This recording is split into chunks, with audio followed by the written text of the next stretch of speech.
ॐ हरि ॐ महानारायणं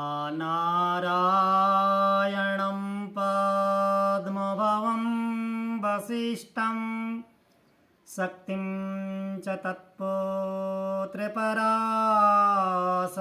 च व्यासं सुखं गौडपदं महान्तम् अस्मद्गुरुसन्ततमो नतोऽस्मि।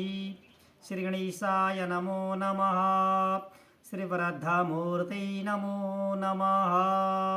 साथियों, प्रणाम सभी को, सभी मित्रवरों को, सभी भारत भूमि के जनमानस को, देवभूमि के सभी स्वजनों को प्रणाम और देवभूमि के सभी देवताओं को एवं क्षेत्रपाल देवताओं को, इष्ट देवताओं को प्रणाम। साथियों, जैसे हमारी 4 वेद हैं, ऋग्वेद, यजुर्वेद, सामवेद और अथर्ववेद, तो इन वेदों में स्वर भी लगते हैं। जैसे शुक्ल यजुर्वेद में मुँह से शुक्ल यजुर्वेद में हाथों से स्वर लगता है। हम आपको बताएंगे भी कि स्वर कैसे लगाते हैं वेदों में और किस वेद में स्वर कैसा लगता है। वो स्वर के वैसे 3 नाम होते हैं। 14 स्वर भगवान शंकर के डमरू से निकले हैं और वेदों में 3 स्वर लगते हैं, वैसा उदात्त, अनुदात्त और स्वरित।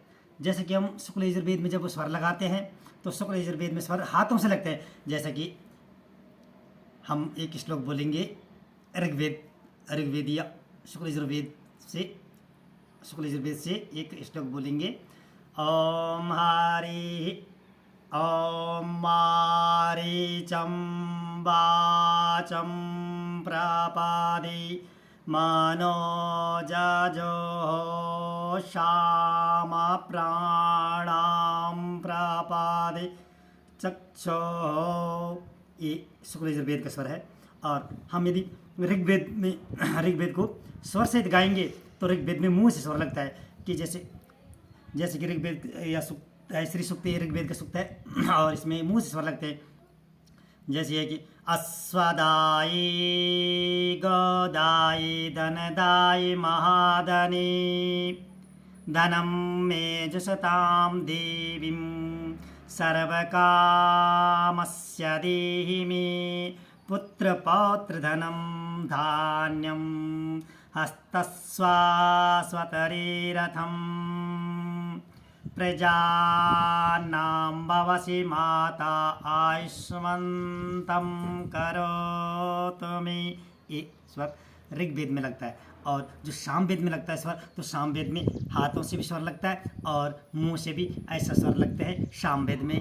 और हमारे जैसा कि श्रीमद् भागवत महापुराण है, तो श्रीमद् भागवत महापुराण तो हर तत्वों से बनाई गई है और हर छंदों से श्रीमद् भागवत महापुराण बनाई गई है। व्यास जी ने और सुखदेव जी तथा राजा परीक्षित जी ने ये अमर गाथाएं हैं इनकी श्रीमद् भागवत महापुराण में। सजनों, समृद्धिरस्तु कहूँगा। और जैसा कि श्री रामचरितमानस में अपनी 2 ही सरकार को मानता हूँ, श्री रामचरितमानस और श्रीमद् भागवत गीता या श्रीमद् भागवत महापुराण। हमारी मेरे धर्मों में या मेरे कर्मों में यही 2 सरकार चलती है, श्रीमद् भागवत महापुराण और श्री रामचरितमानस। गृहाचैक गुणा प्रोक्तं गोष्ठे सतगुणा स्मृतं पुण्यरण्ये तथा तीर्थे अयुतं पर्वतं पुण्यं नद्यं लक्षगुणा जपा कोटिदेवालये तीर्थम अनंतम शिव सन्निधौ।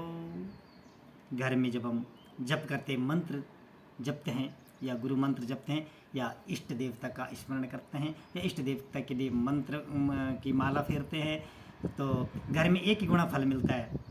तीर्थ स्थान में जाएंगे तो 2 गुना फल मिलेगा। मैदानी भाग में जाएंगे तो 3 गुना फल मिलेगा। 1 माला फेरेंगे तो फल कितना होगा? 3 गुना। और पर्वत अयतम पर्वतम यानी कि पर्वत में जाएंगे तो 4 गुना फल मिलेगा।